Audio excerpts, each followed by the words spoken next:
Alright guys, let's get started. Anybody have any questions on homework?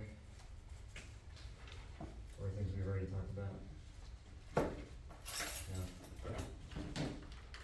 Alright guys, let's continue where we left off last time. So last time we were talking about chapter 5, We've been talking about binomial probabilities.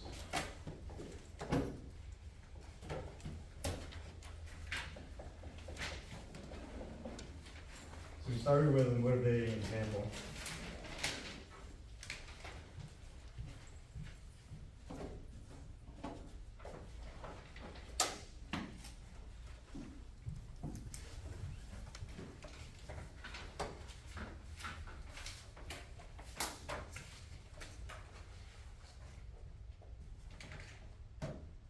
So we started with saying that, let's say that you had a multiple choice test that you're taking, 5-question multiple choice test, and let's review what we talked about last time.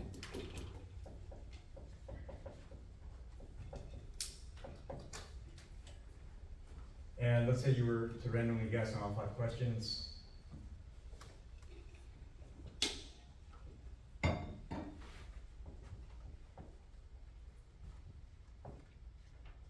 So we asked the question of what's the probability that you'll get the first 2 questions correct and the last 3 questions wrong. And we use this notation. So C is getting a question correct, W is getting a question wrong. So you get the first and the second questions correct and the third, fourth, and fifth questions wrong.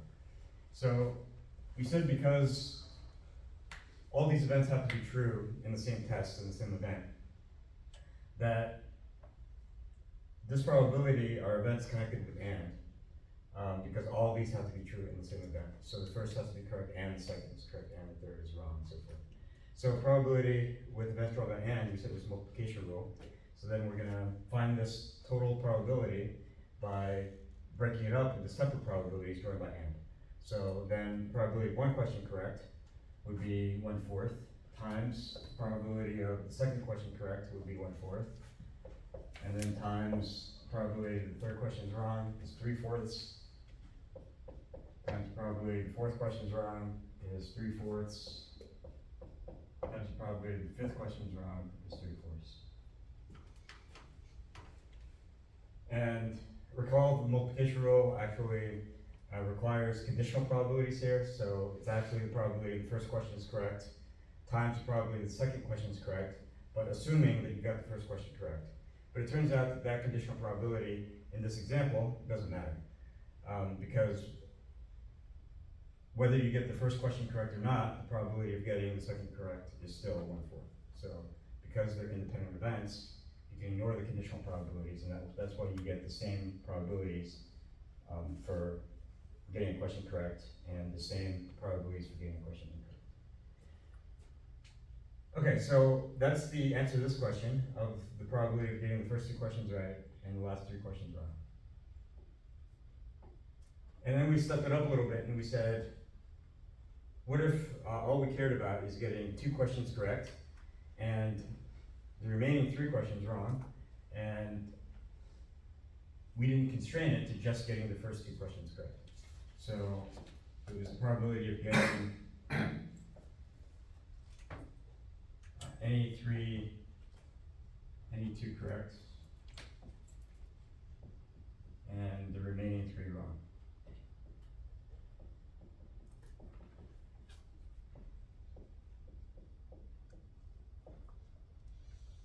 So we end up saying that these are very different probabilities,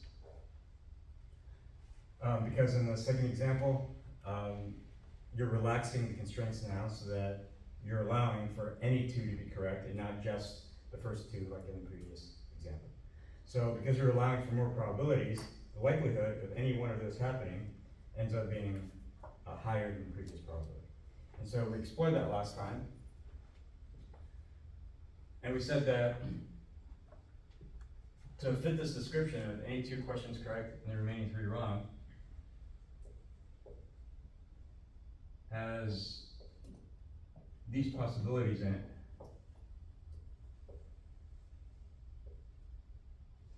So these are some examples of situations that fit the situation that we want. Now, how many did we say ended up matching that description? How many events total? 10. Yeah, very good. So last time we enumerated a total of 10.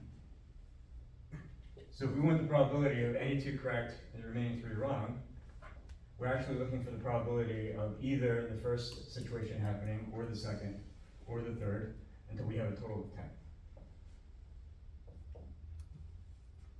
And how did we come up with 10 situations total? 5 choose 2. Okay, very good. So we said there's 5 choose 2. Because you can think of it as we initially have 5 numbers or positions corresponding to question positions that we're selecting from.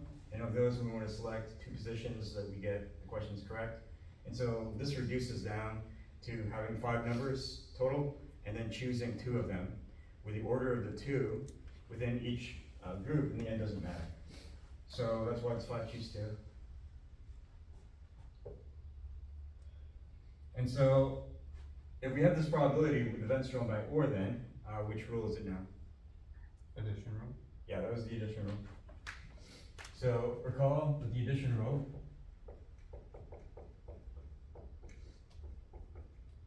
said that the probability of A or B was the probability of just event A plus the probability of just event B, and then minus the probability of them overlapping. So in this case, we're going to break this up into separate individual probabilities, join them with addition, and then at the end, if there's any overlap, you subtract the probability of the overlap. So in this case, it's the probability of just the first event, which we already calculated over here. That was the 1/4 squared times 3/4 cubed.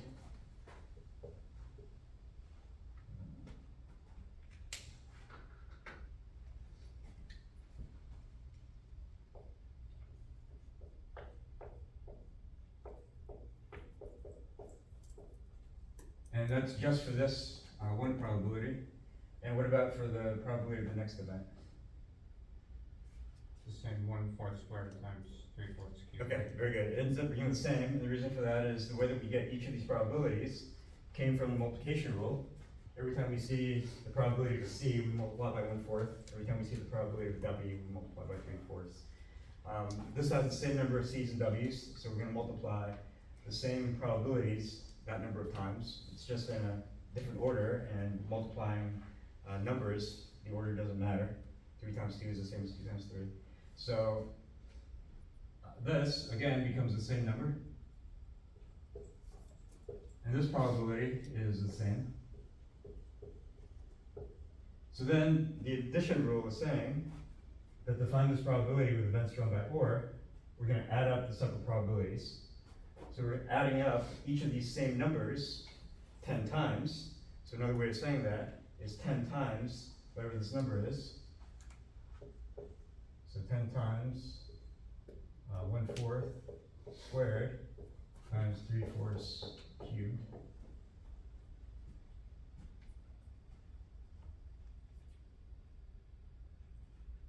And then that takes care of this part of the addition rule, where you're adding up the separate probabilities.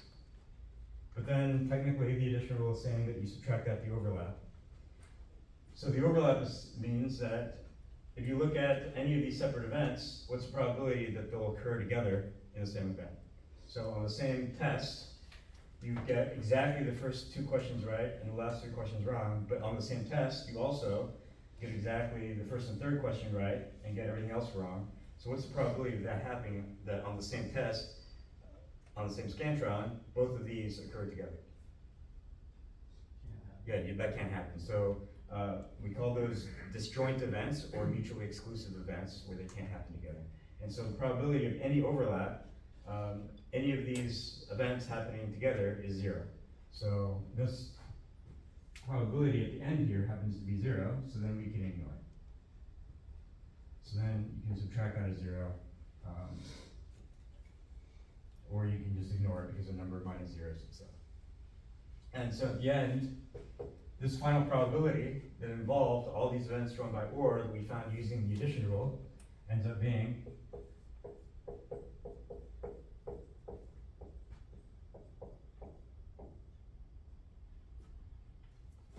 this final probability.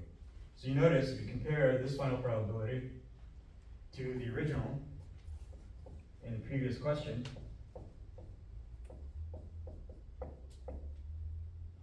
the only difference is this factor of 10 that's being multiplied to it. But that difference is necessary because that reflects that the probability of this new situation, where you're allowing for any two to be correct and the remaining three to be wrong, has to be much more likely than in the previous case, where you want the probability of just the first two to be correct. Any questions? Okay, so let's review.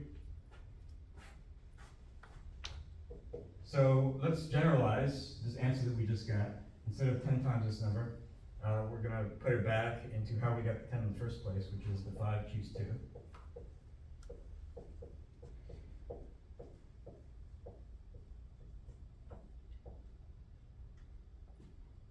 You notice that this probability here may initially look complicated, but there are three distinct parts to it.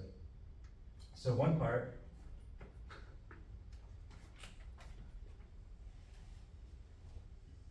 involves everything pertaining to getting a question right.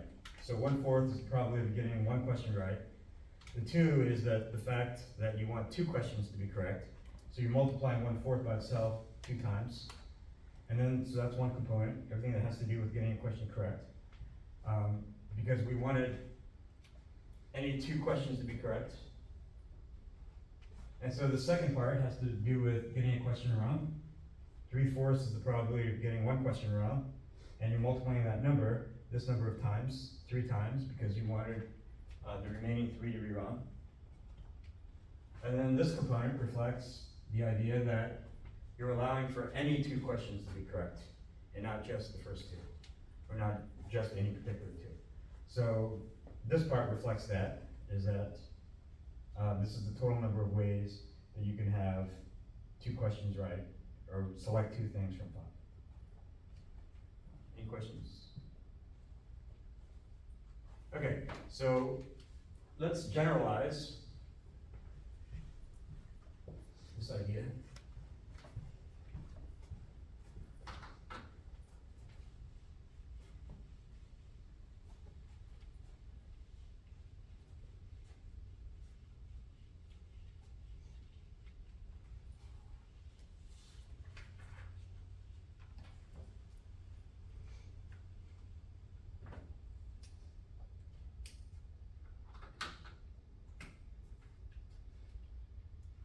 So now we're going to define something called a binomial probability. And a binomial probability is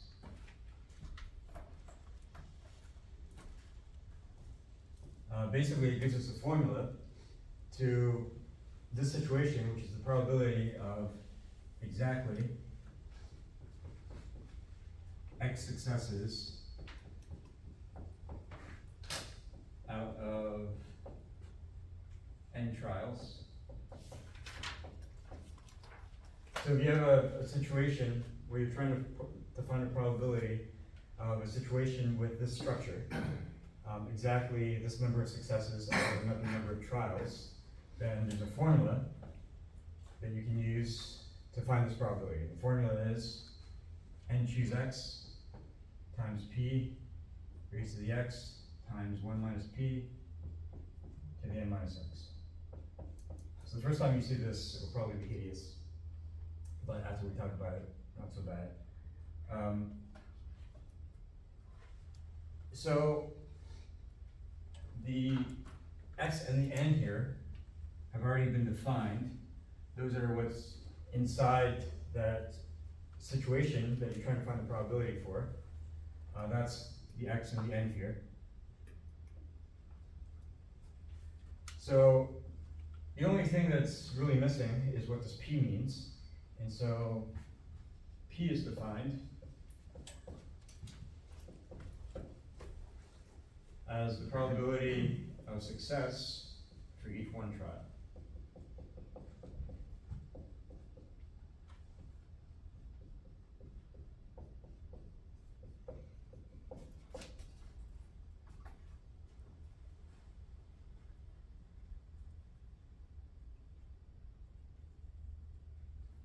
So this is actually a generalization of a specific example that we just did. So in the example we just did, we were trying to find the probability of exactly 2 questions correct out of 5.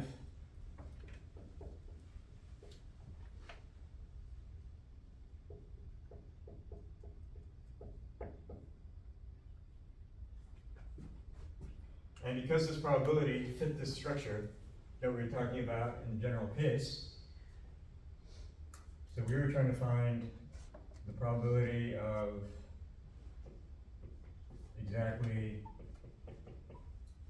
2 correct out of 5.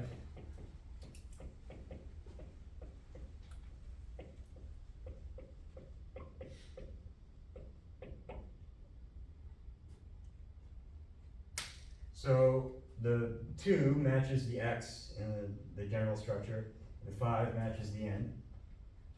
So in this case, x will be 2 and n will be 5. So we're going to start filling out this formula. N is 5, x is 2. P here is defined as the probability of success per trial. And so the probability we're trying to find is exactly 2 questions correct. So correct here would correspond to a success. That's what we're keeping track of. So a success is what we just generically call whatever we're keeping track of. It's not necessarily a good connotation or a bad connotation. It's just whatever we happen to be keeping track of. So here we're keeping track of getting 2 questions correct. So that would correspond to our success. So here P is defined as the probability of success or getting a question correct per trial. And so a trial is a question here. So P is the probability of getting 1 question right. So what's that probability in this case? 1/4. Yeah, 1/4. So we had 5 questions, 4 choices per question. So probability of getting a question right is 1/4. So P here will be 1/4. And then we're going to raise that to the x power. So x corresponds to the 2 here. So this is x. This is n.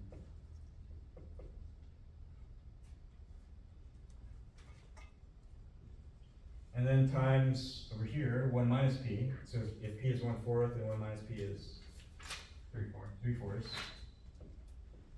And then we're going to raise that to the n minus x power. And what's n minus x?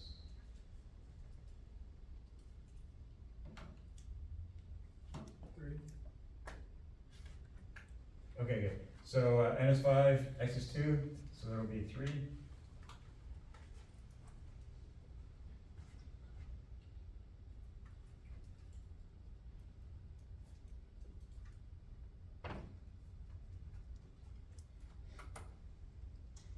So you notice that this final answer that we got using this binomial probability formula actually is exactly the same expression that we ended up with before.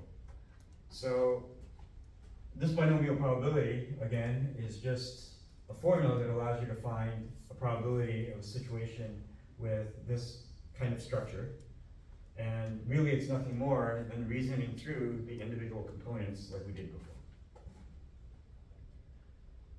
Any questions?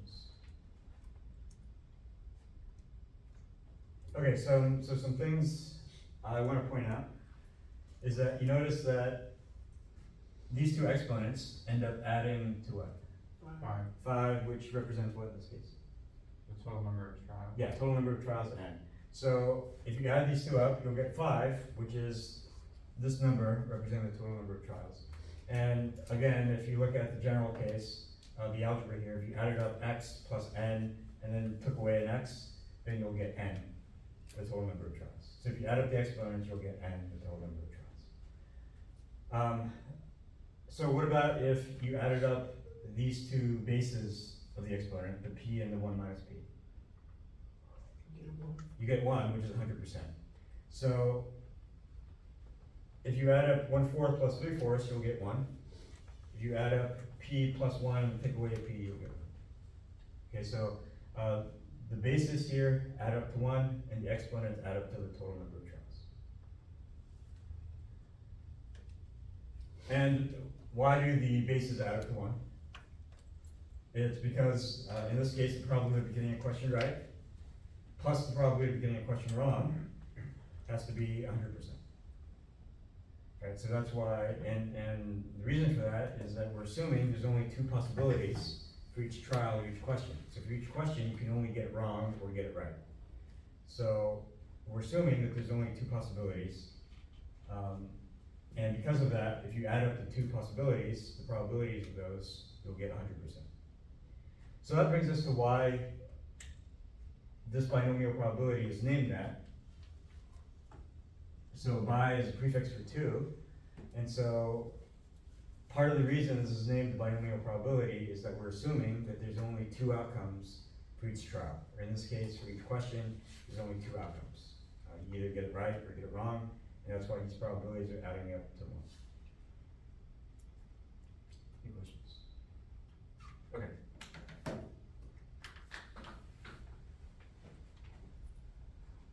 So let's practice this a little bit.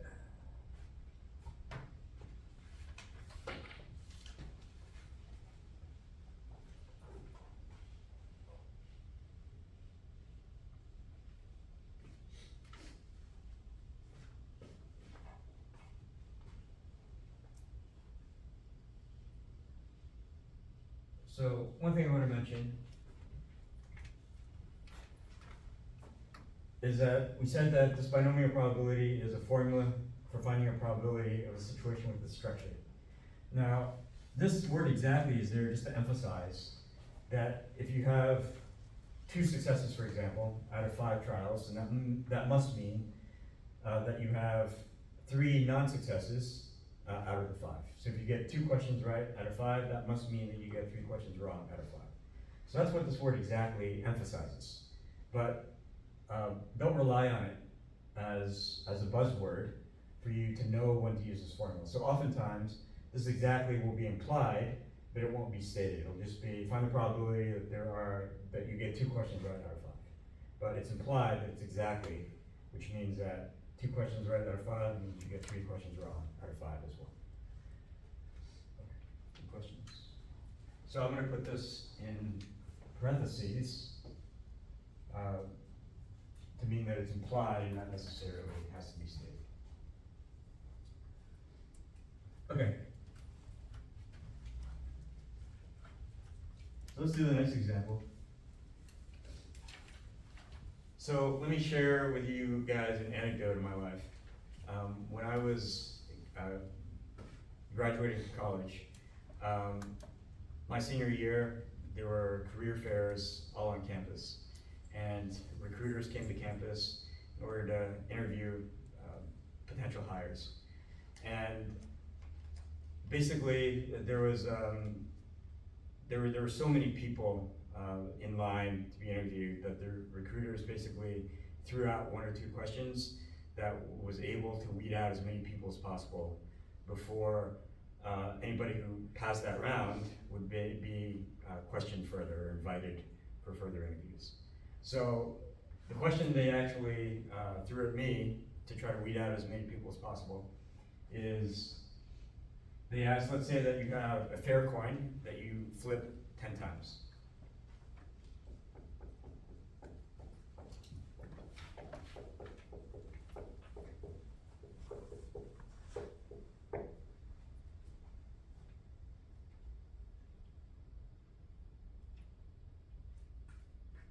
So the question is, what's the probability that you'll get 9 heads out of the 10 flips?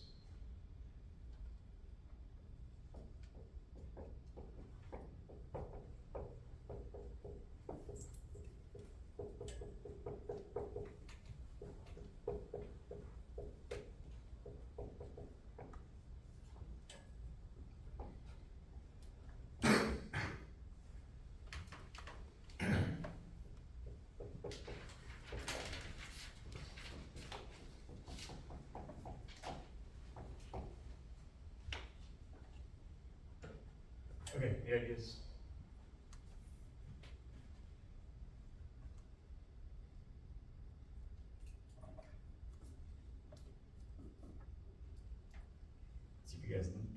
next round of this technology consulting position.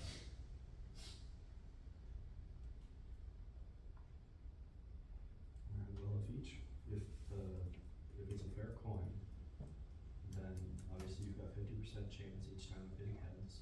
Mhm. So would you not multiply 0.5 to the ninth? Okay.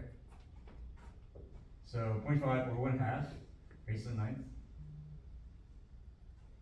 Because each getting it 10 times, does that have to be 10 times in a row or just 10 times in general? Or sorry, does that have to be 9 times in a row or just 9 out of 10? Okay. Yeah. So very good question. So this implies that it's 9 times total. So this means that if you flip it 10 times and you want to count how many heads there are in those 10 flips and you want 9 of them, and if there's 9 of them at all in the 10 flips, then you count it.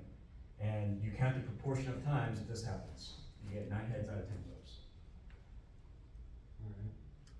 So this is a very good suggestion.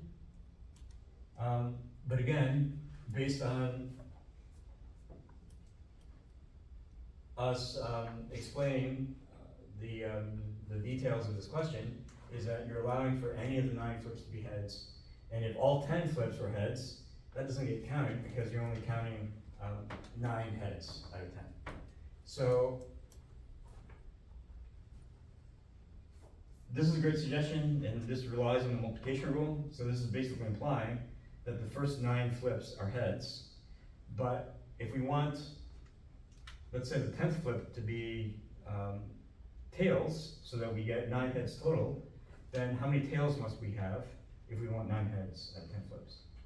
1. Yeah, 1. So this is a good suggestion, but it's only incorporating the 9 heads, it's not incorporating the 1 tail that's implied. So if you want 1 tail in there, then how do you account for that? Times 1/2. Yeah, times the probability of tails, which is 1/2. And then to the 1 power, but 1/2 to the 1 power is just 1/2. So would this be the correct answer? No. Okay. What's this? You still have to do the 10 choose 9. Yeah, very good. So basically, it's just like we talked about before, how there should be 3 components in here. So we've taken care of the 2 components, success or heads and non-success or tails, but we haven't accounted for all the possible ways that we can have 9 heads out of 10 flips, all the different orderings. So we need to account for that by saying 10 choose 9. And so this is the final answer, and this turns out to be a binomial probability. And you could have gotten it by either reasoning throughout the 3 components, or you could have gotten it through recognizing that this probability we're looking for is really the probability of getting exactly 9 heads out of 10 flips.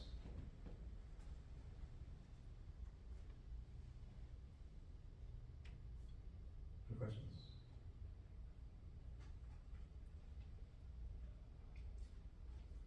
Okay.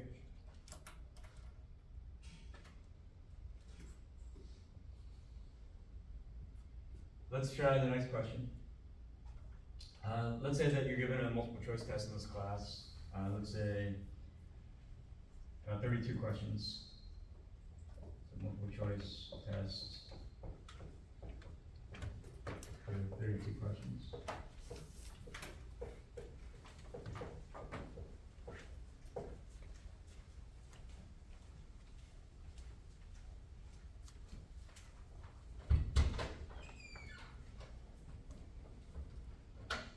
Let's say that passing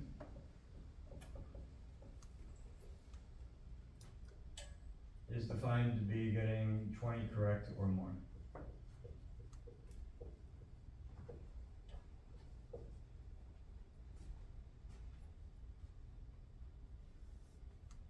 So let's say that we're interested in the probability of passing.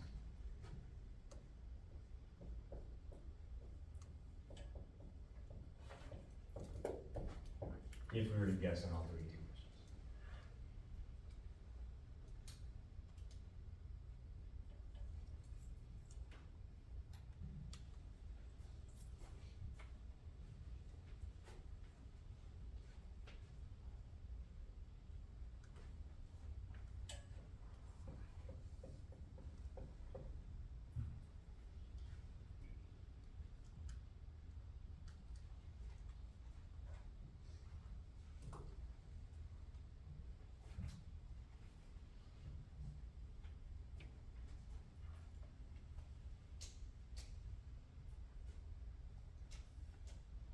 So, any ideas on how we find this probability of passing?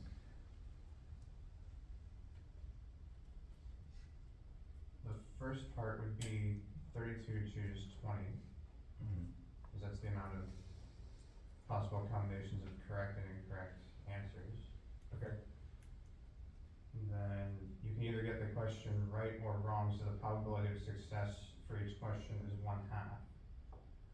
So for the 20 correct questions, that would be 1/2 to the 20th. Okay. And then the probability of failure is again 1/2. And for those 12 questions, it would be 1/2 to the power of 12. Okay, excellent. So, we want to find the probability of passing, and passing by definition means that, on a certain scenario, if you guess on all 32 questions, if you happen to get, anything more than 21 questions or 21 questions correct, then you're passing. So if you happen to get 27 questions right, if you guessed, then you'd pass. If you happen to get 22 questions right, then you'd pass. So passing involves actually lots of different scenarios. So it involves either getting 20 correct out of 32, or 21 correct out of 32, or 22 correct out of 32, and so on. So it's 21, 20, 20 or more correct.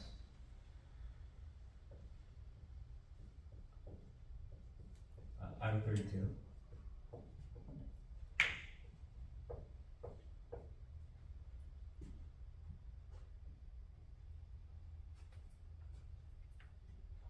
But for now, let's just start out by saying, let's just start with the 20. We're going to get the probability of just 20 correct out of 30, the 32. And the answer given before is correct in that this involves the three components like we just talked about. How the first component is the total number of ways that you can select the 20 questions to get correct out of the 32. So that would be 32 choose 20. That's the first component. The second component has to do with just the success that we're getting a question right. So that would be 1/4. So there's 4 questions per. Yeah. So let's say same thing as before. 4 choices per question.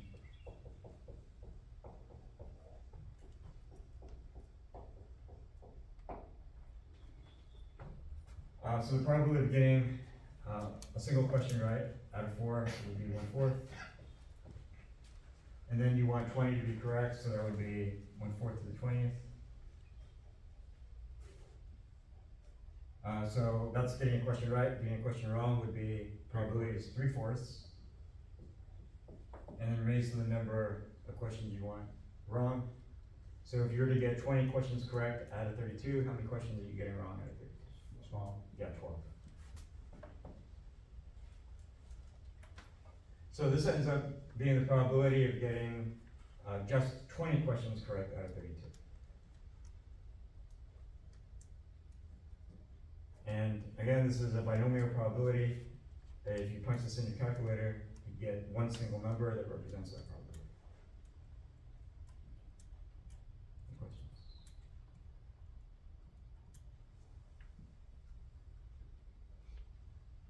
So if you have your calculator, go and punch it in.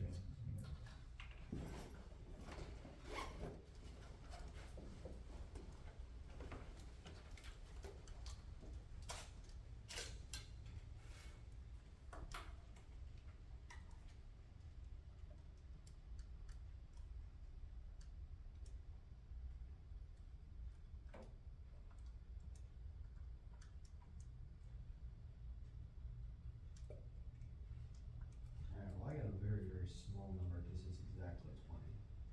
So, I'm not sure, I may have entered it wrong. Oh, you said exactly 20 was the number? Well, because it's exactly 20, I'm not sure if I got, this right or not, but I got like 0.5 zeros and then 6.5. Okay, that very well could be right. We'll check that, but, 5 zeros and and then 0.65, yeah. I think.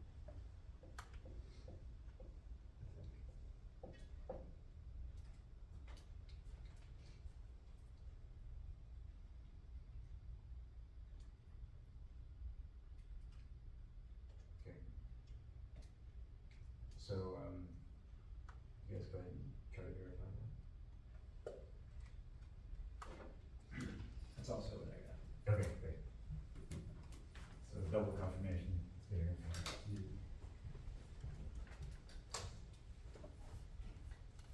so you notice that this is a very small probability, virtually zero, meaning it's virtually impossible to observe that you're gonna get exactly 20 questions correct out of 32 if you guess.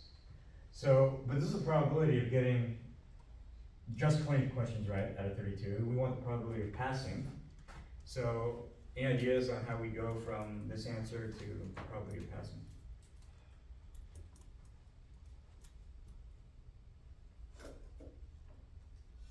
So passing includes 20, but it includes more than that. 20, 21, 22, all the way up to possibly getting all 32 questions.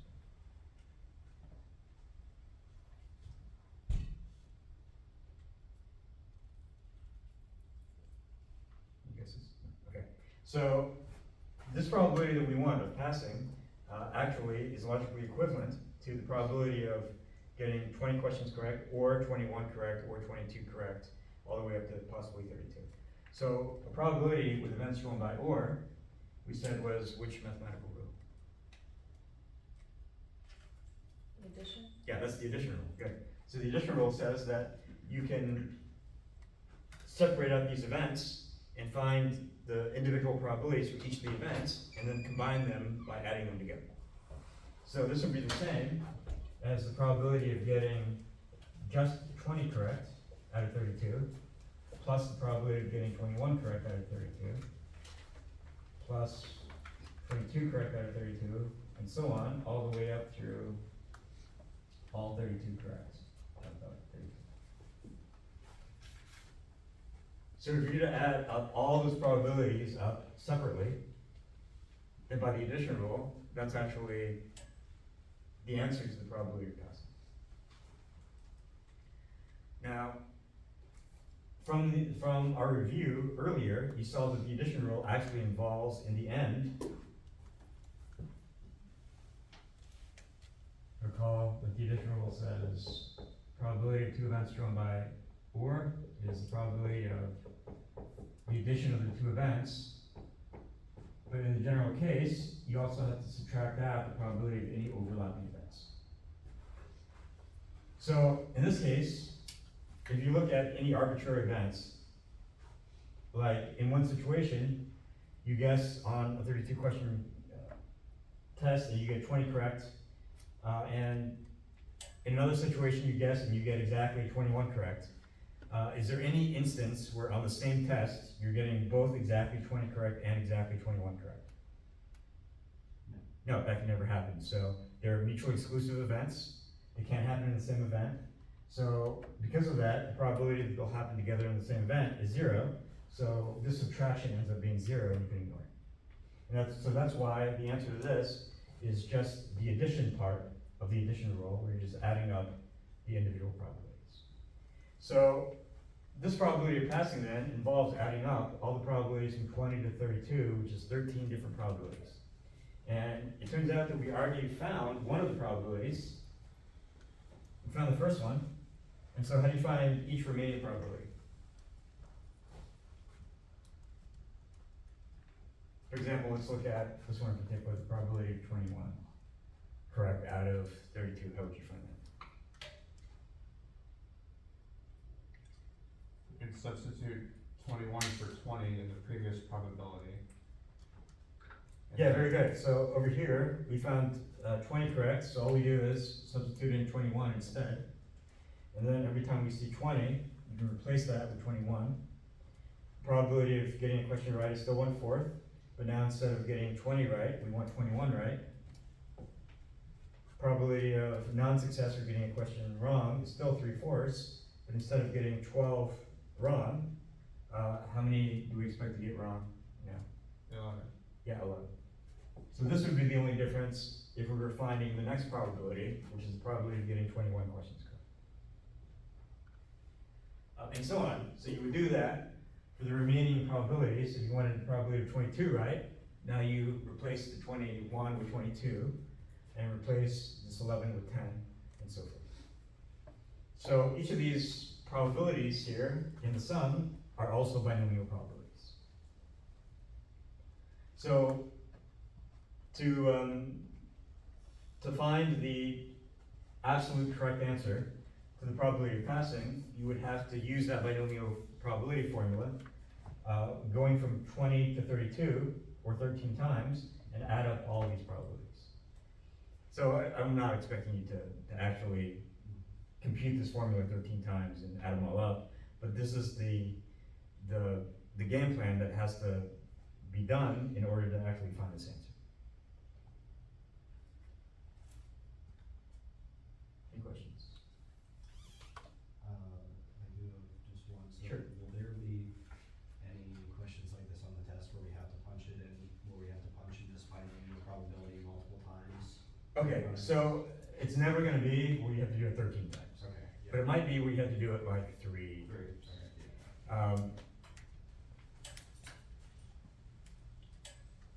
And later on in the semester, and the next few classes, you actually learn about a shortcut to how to do this. So if you end up seeing yourself needing to add up this many binomial probabilities, there's actually a shortcut that we'll talk about later. You can fit a bell curve onto it instead, and we'll talk about that.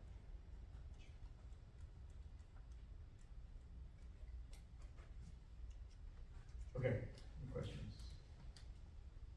Okay.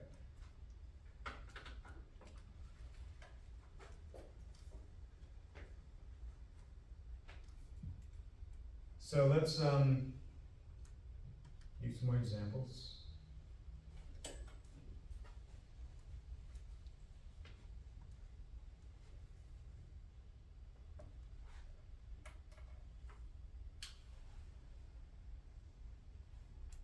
So we've been talking about this binomial probability formula. If you have a probability with a situation with this structure, exactly a number of successes out of another number of trials, you can use this formula. It turns out that there are some important assumptions that must be true for you to be able to use this formula with accuracy. So the assumptions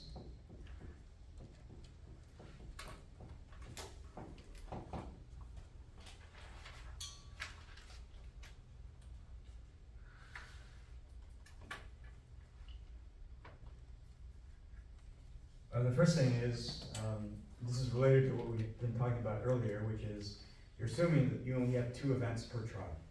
And that's the reason why these 2 probabilities have to add up to 100%, because you're only assuming that there are only two possibilities for each trial. So you're assuming that there are 2 events per trial. And we're going to generically call those 2 events success or non-success.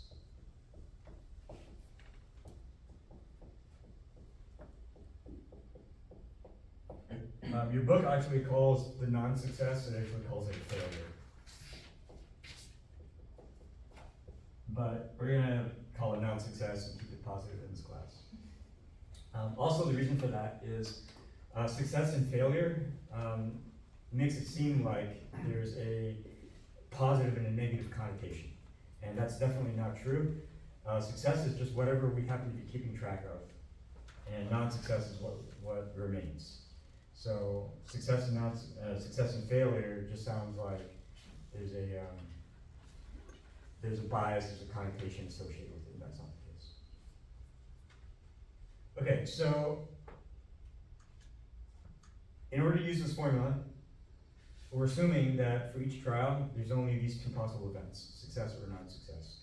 And so in the examples we've talked about, that's been the case so far. So for example, the fair coin that we flipped, each flip of the fair coin can only have 2 outcomes. It can have success or non-success, heads or tails. So 2 events per trial. So maybe instead of saying events, because maybe it's the word events is too general, let me say outcomes.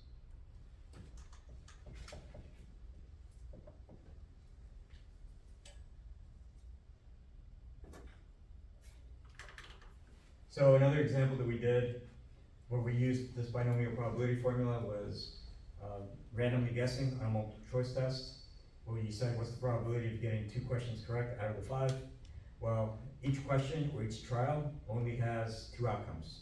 Either you guess and you get it right, or you guess and you get it wrong. There's no other possibility.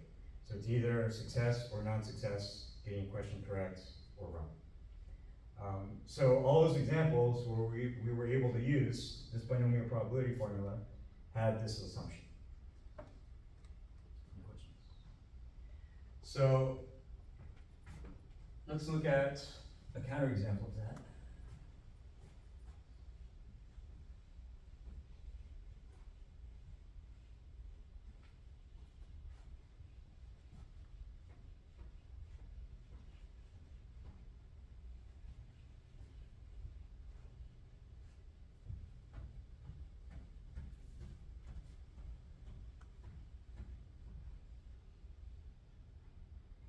So when we say that there are two outcomes per trial, it doesn't mean that each trial has two outcomes total. It means that there's two outcomes that we care about, success and non-success. So for example, if you roll a dice, how many outcomes are possible if you roll a dice?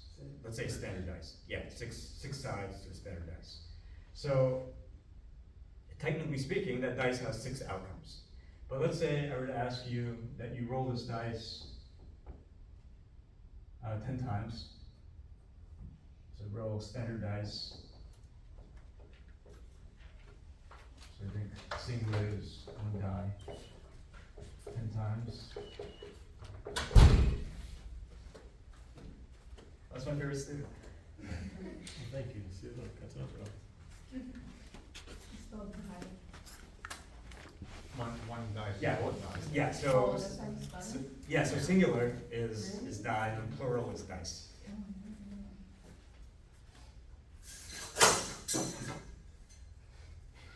Make it an entrance. Okay, so you roll a standard die 10 times, and let's say you want the probability that you roll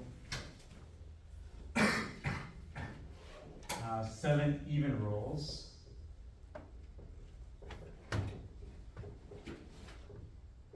out of the 10 rolls.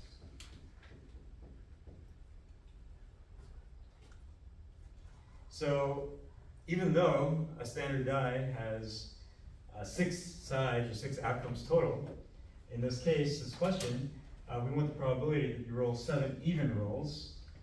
So now even is being defined as a success, and everything that's not even is being defined as non-success. So now, every time you roll a die, it's either even or not even. So now it's become a case where you have 2 outcomes per trial. And this ends up fitting the structure of the probability of exactly a number of successes out of another number of trials. And in this case, you can use the binomial probability formula. So even though originally there were 6 outcomes per trial, this question in particular is only 2 outcomes, success or non-success, even or non-even die outcome. So because of that, this assumption is met, and you can use this formula with accuracy. So while we're at it, let's go ahead and use the formula together.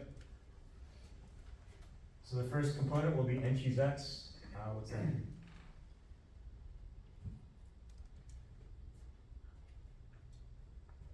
10 choose 7. So, good. Because this is x successes out of n trials.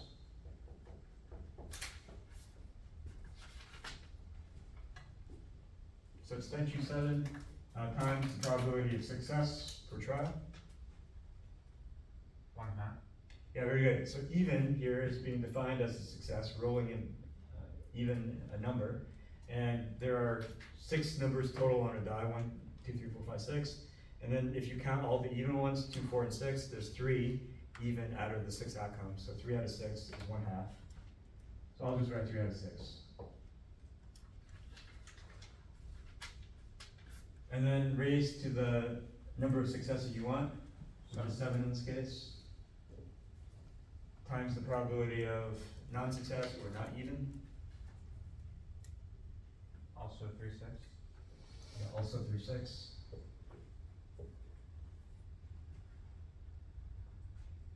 And then raise the number of non-successes you want.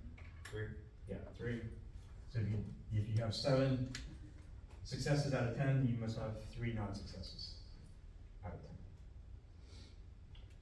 So this is the final formula, and we got that using the binomial probability formula. And we knew to use the binomial probability formula because we had a probability with exactly this structure, the probability of exactly a number of successes out of another number of trials. And not only do we have that structure, but this assumption is also met in that we have 2 outcomes per trial. And the 2 outcomes are success and non-success, or in this case, even and not even per roll.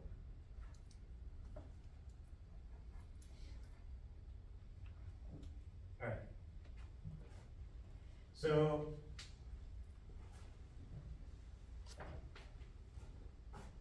this is an example where originally we had more than 2 outcomes per trial. We had 6 outcomes per trial for a die, and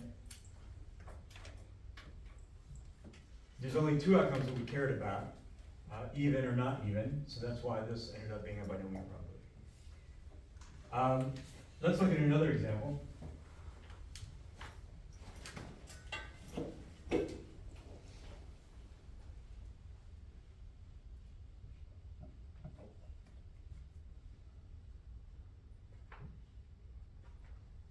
So let's say that you play one of those board games and it has a spinner on it, where every time you spin it, it lands on a color.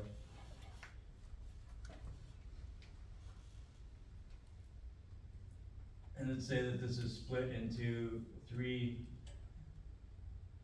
equal areas. Let's say, and there's a spinner. And let's say one area is red, another is green, another is blue.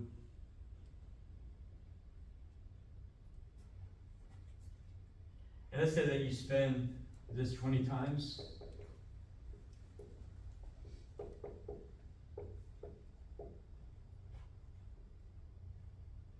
And you want the probability that of those 20 times, you'll spin 12 red,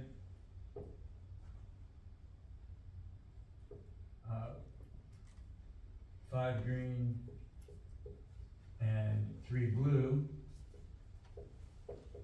out of the 20 spins.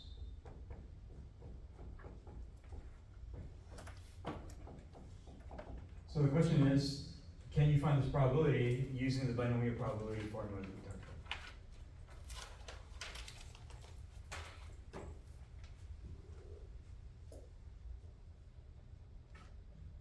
Would you have to find the probability of each color individually first? Yeah, good. So to accurately find that probability, you would actually have to find the probability of each color, and not just rely on this binomial probability formula, because this involves only 2 probabilities, and the correct answer must have 3 probabilities. And not only to mention that this term will be different as well. But the point is you can't rely on just this formula to get the right answer, because this formula only involves 2 probabilities and not 3. And so that's why this assumption ends up not being met, is that there's not just 2 outcomes per trial, in this case there's 3 outcomes per trial. So in this class on a test, this will be outside the scope of the class and you won't be responsible for this. Even though I feel that if we were to talk about it, it would actually reinforce the past concepts we talked about. So if you're really curious on how to get that answer, see me after class or whenever, and I'll be happy to go over how we actually find this probability. So incidentally, this is also actually called a multinomial probability. Yeah. Will that be on the test? No, it's outside the scope of the class. Yep. So this is called because there's 3 events per spin, per trial, then this is actually a trinomial probability, or in general, it's a multinomial probability.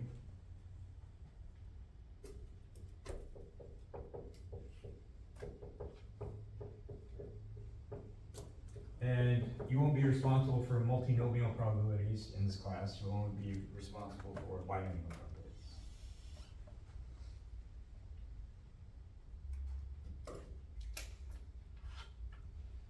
But again, see me whenever if you're curious about this. You actually have the tools already to be able to answer this. Okay, but let's say that I changed this problem just a little bit. Where I asked if you spin it 20 times, what's the probability of getting 12 red? And the remaining 8, either blue or green. Because if you combine these 5 green and 3 blue, there'll be 8, and let's say we want 8 that's either blue or green out of the 20 spins.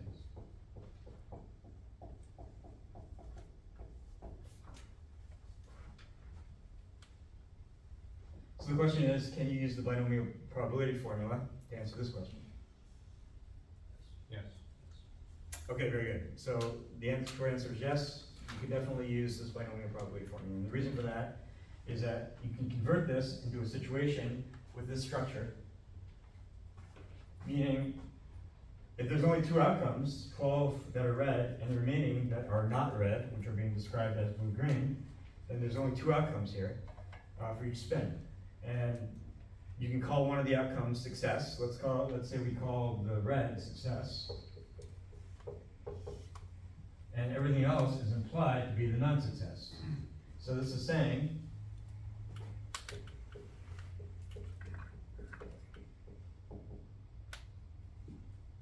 that we want the probability of this number of successes, 12 successes, out of the 20 trials. So this fits exactly the structure of a binomial probability. And also, there are 2 outcomes per trial, success and non-success, where we've defined success as red and non-success as not red, or blue-green. Okay, so let's practice and use this binomial probability formula to answer this question. So the first component here is n choose x. What would that be? 20 choose 12. Yeah, great. 20 choose 12.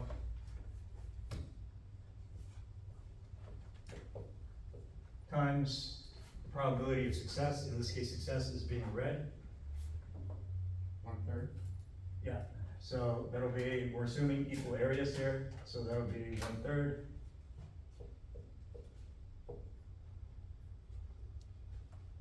So raised to the number of successes we want, which is 12, times the probability of non-success. So in this case, non-success is blue-green, 8.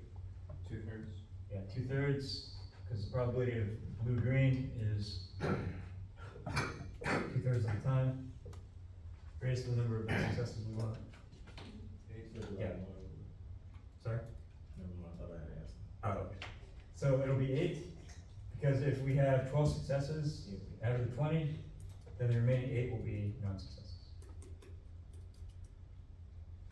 So couldn't you put a calculator like 20, NPR or something like that? NCR, yeah. And then next thing your answer is, Yeah, you put in 20, NCR 12, and then times 1/3 raised to the 12 times 2/3 raised to the 8. okay, but that's what I got.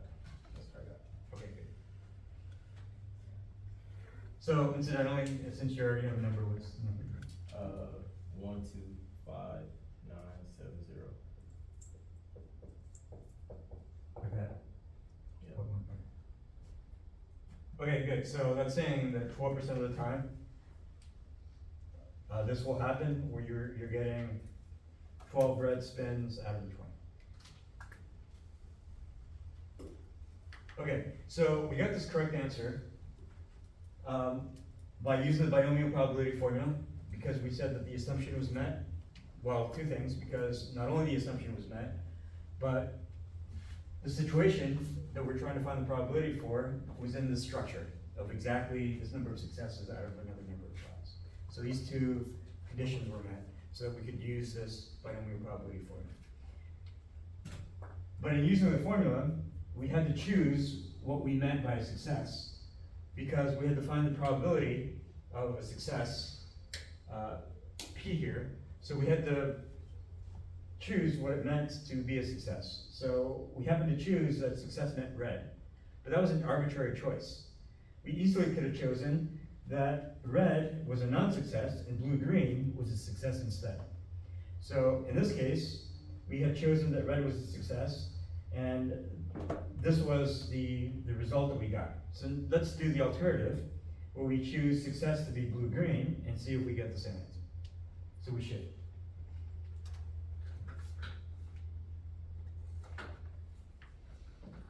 So this is if success means red.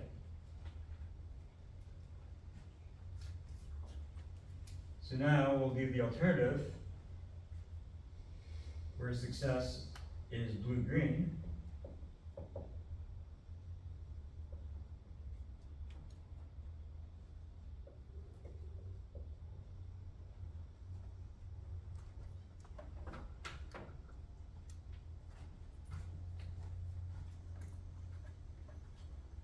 So in this case, we're going to do the probability. So since we're only keeping track of the successes, or blue-green, this will be the probability of 8 successes out of 20 spins. So 8 blue-green. Blue or green. Out of the 20 spins.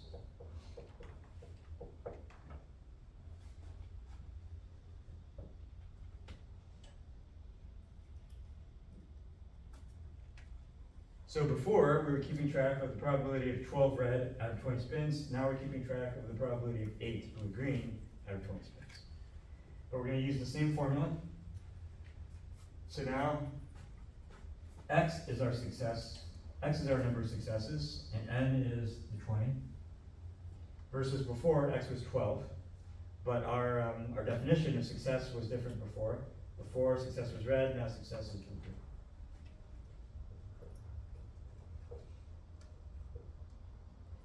So let's apply the same formula and see if we're getting the same answer.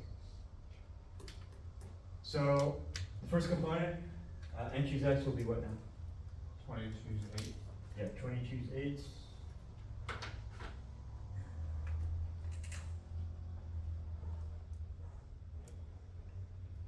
And then the probability of success, we're here, success means blue-green. 2/3. Yeah, will be 2/3 probability. Raised to the number of successes. 8. Yes, so the number of blue-greens will be 8. Times the probability of non-success. 1/3.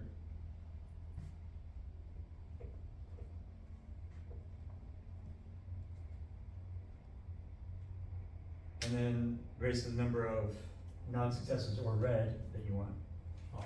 12. Let's do it. Okay, very good. So if you compare these two expressions, you note that, let's just do the probabilities first. You notice that this 2/3 raised to the 8th, that's the same as this term over here, 2/3 to the 8th. And we have a 1/3 to the 12th, and that's the same as this term over here, 1/3 to the 12th.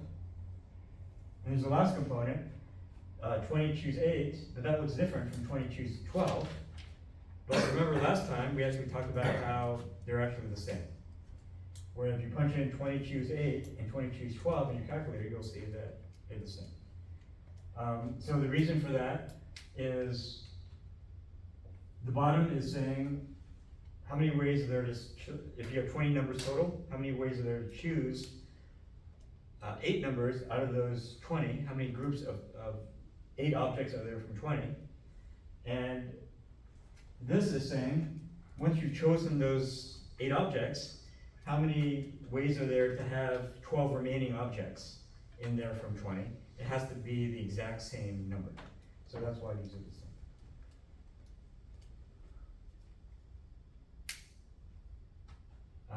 Okay, so the point is that whatever you're calling a success is arbitrary.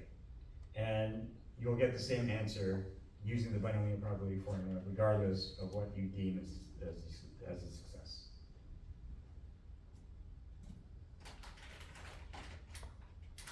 Okay.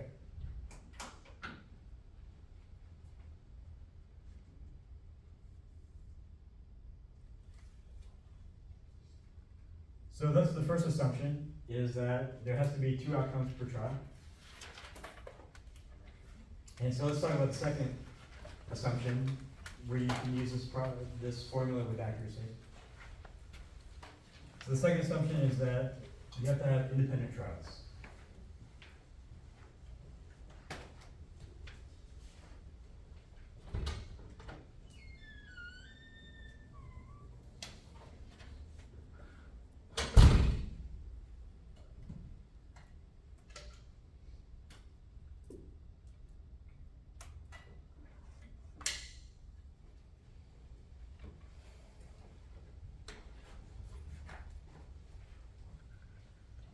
So if you look at the answer we've been getting for all the last examples where we're using the binomial probability, all the answers had 3 components in them. And also, one of the components had to do with success. So you have a probability of success, and we see that we were using the same number over and over and multiplying that same number. So in this case, 1/3, we're multiplying that same number 12 times. And the other probability of non-success, 2/3, we're multiplying that exact same number, 2/3, 8 times. So the probability of success doesn't change, and the probability of non-success doesn't change. Another way to say that is that they're independent events. Once you have a success, that doesn't change the probability that you'll have another success later on. So the probability of success remains constant, and we say that the events are independent. So independence allows us to use this formula and use this same probability of success over and over and not change this number. And that's how you can get this compact formula. And the same thing for the probability of non-success. You can use that same number and just multiply it this number of times. So we're requiring independence for us to be able to use this formula. So another way of saying independence is that if you have a probability of success, it doesn't change the probability of success later on. And same thing for the probability of non-success. If you have a probability of non-success and a non-success occurs, it doesn't change the probability of that non-success later. So more concretely, if you flip a coin and the probability of heads is the probability of success, if you happen to encounter a head when you flip it, that will not change the probability of heads later on if you flip the coin continually. And likewise, so we say that the coin flips are independent of each other, and that's why the probability of heads remains constant for 1/2. Likewise, if you have a multiple choice test and you guess on a certain question and you get it right, that's not going to change the probability that you'll get the question right later on. The probability of getting a question right remains the same constantly. So that's what we mean by the trials being independent. The probability of success don't change.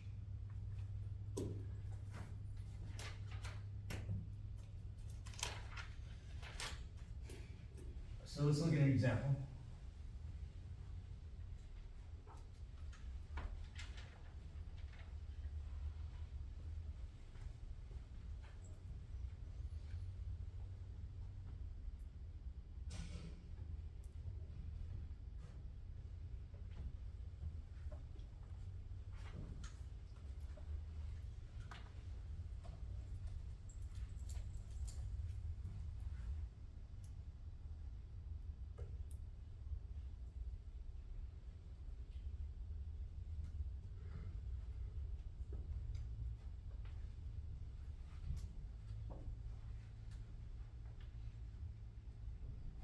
Let's say that you had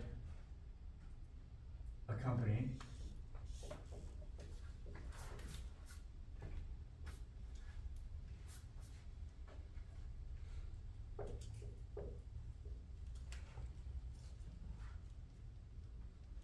with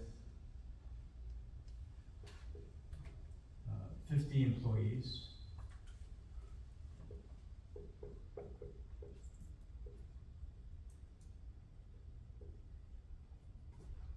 and in this company, it's known that every year 20% will get raises.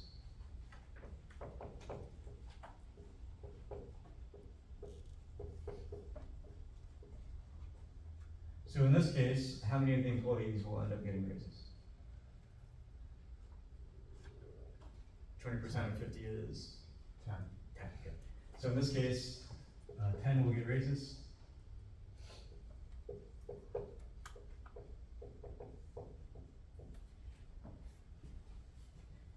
So let's say that you were to select 5 employees.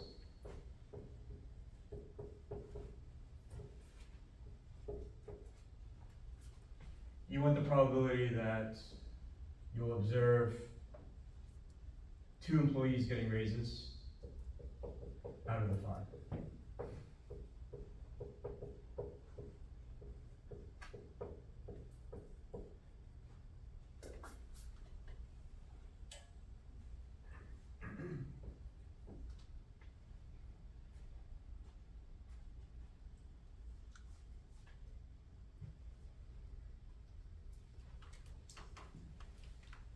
Okay, so the question is, this probability you're trying to find, can we use the binomial probability formula and just substitute in the numbers to get this probability?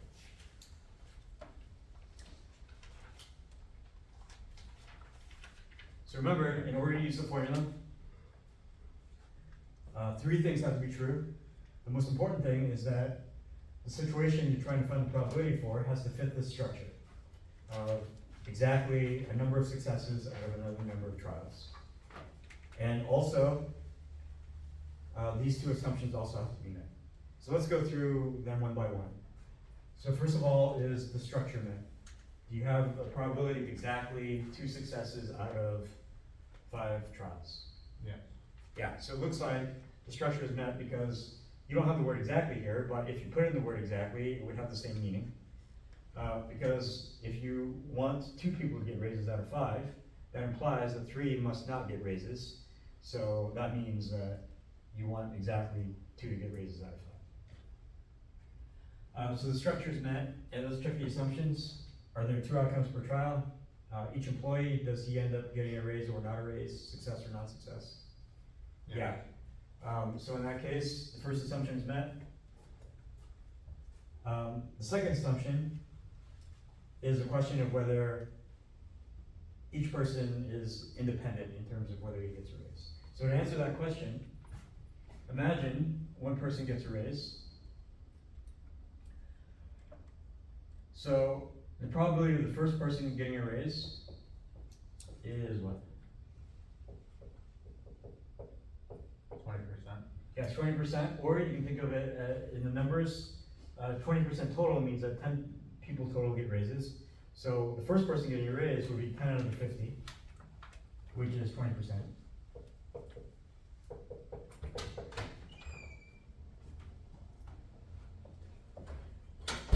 But then for there to be independence, the probability of the second person getting a raise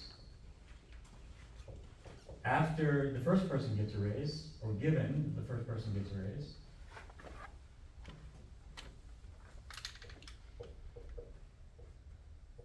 must be the same probability.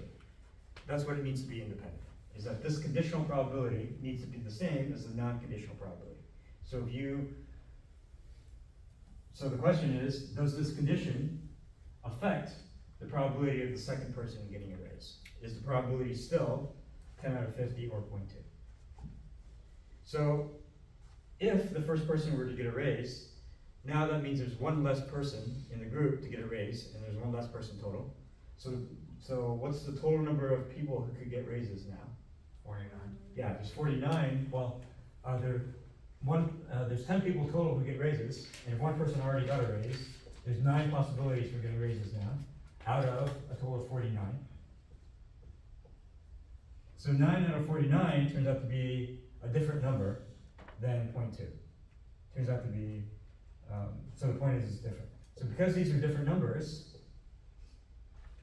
these 2 events are not independent of each other. Whether the second person gets a raise depends on whether the first person got a raise. Because these probabilities are affected.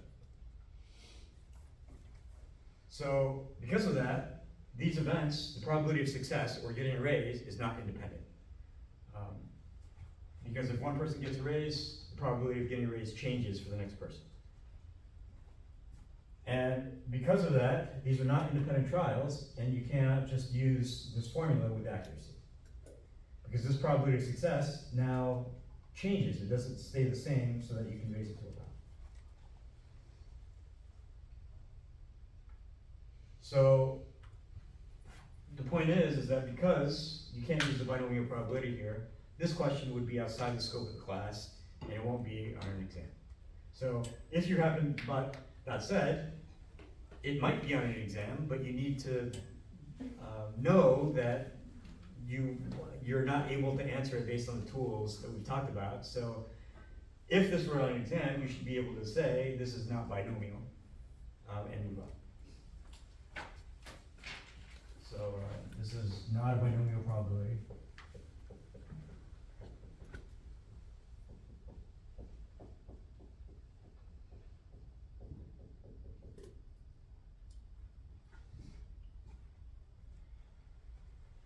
But let's say that I changed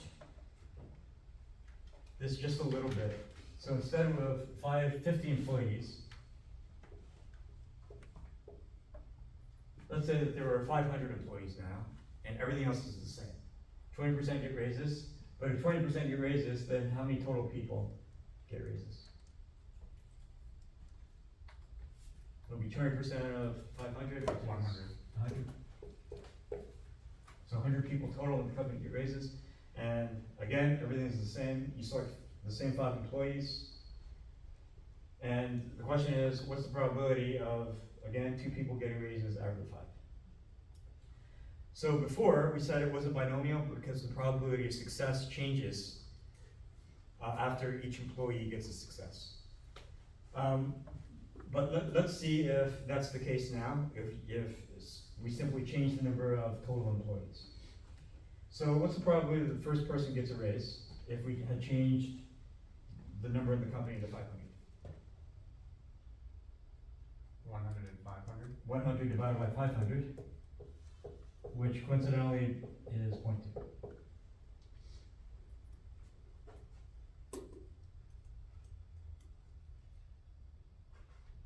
Okay, so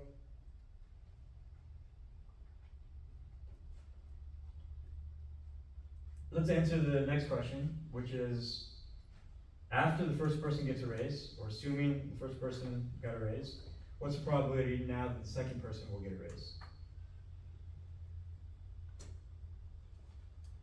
99 over 499. Yeah, 99 out of 499. So technically, these two are actually different, but the question is, are they similar enough where you can use this same number, 0.2, and approximate it to the 99 over 499. So it turns out that if you punch 99 out of 499 in a calculator, it'll come up with a number that's different than 0.2, but it'll actually be very, very close to 0.2. It'll be like 0.199 something, right? And so because they're so close together, we can actually assume that these two are independent events, even though technically they're not. And we can use this same probability of 0.2 as being the probability of success over and over. So in this case, we can assume independence. And there's actually a rule that we talked about earlier that addresses this. Do you guys remember that concept? Yeah. 5% rule. 5% rule, very good. So to remind you guys of the 5% rule, the 5% rule said that if the sample size is a lot less than the population size, and we can quantify that, if the sample size is less than or equal to 5% of the population size, then we can treat the draws of the sample as being independent of each other. So if sample size is less than or equal to 5% of population size, then we can assume independence.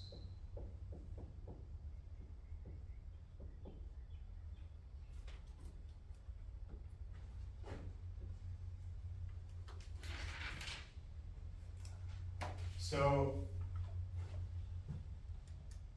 let's try to fit in the numbers here.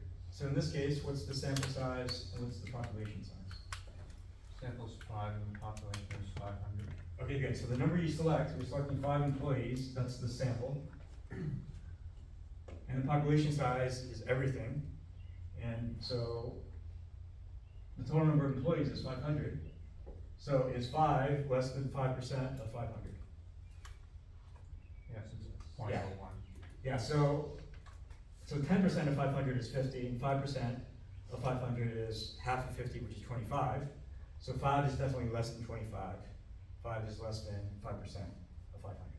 So because of that, we can assume independence, and just like what our intuition says, that even though technically these probabilities of successes are technically different, but they're so close together that we can assume independence without losing much accuracy. So because we can assume independence, now every time we see a probability of getting a raise for each person, we can use 0.2 over and over. So because we can assume independence in this case, let's go ahead and answer this question of 2 people getting raises out of 5 for this scenario where we just changed the number of employees, the population to 500. So let's go ahead and answer that together.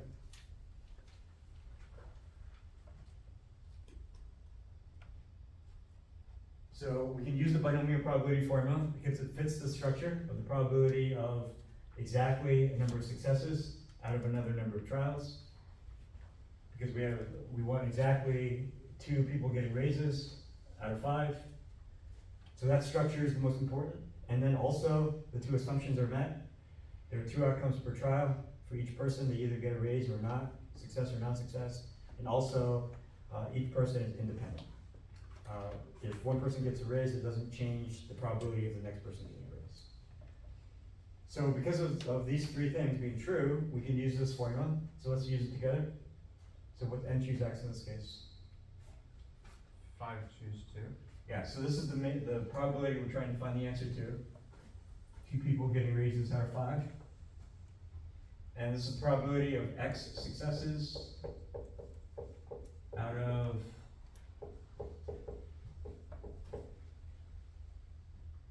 n trials. So then n choose x would be 5 choose 2 times the probability of success per trial, which in this case is the probability of one person getting a raise. And what's that? 0.2. Yeah, 0.2 times the probability of non-success, raise to the number of successes we want. 2. Yeah, raise to the 2 power. And then times the probability of not getting a raise. 0.8. Yeah, 0.8, what's left over? Cubed. Yeah, and then raise the number of people we don't want to get raises out of 5, which if 2 people already get a raise, then that means 3 people out of 5 don't. So in this case, we're able to use the binomial probability formula with accuracy because we can assume independence. We can assume the same probability of success being used over and over. And this will end up being the final probability. So in this example, we had 2 different situations. One where originally we had 50 employees. In that case, the sample size is too big compared to the population size, and we're not able to assume independence. In the second case, we changed the number of employees, so the population size got bigger, and the sample size was small relative to the population size. In that case, we can assume independence.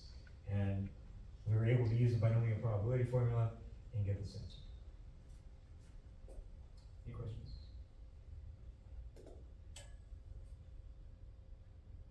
Okay, that's enough for today. Have a good day.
Good, good. I know that. You took your own test.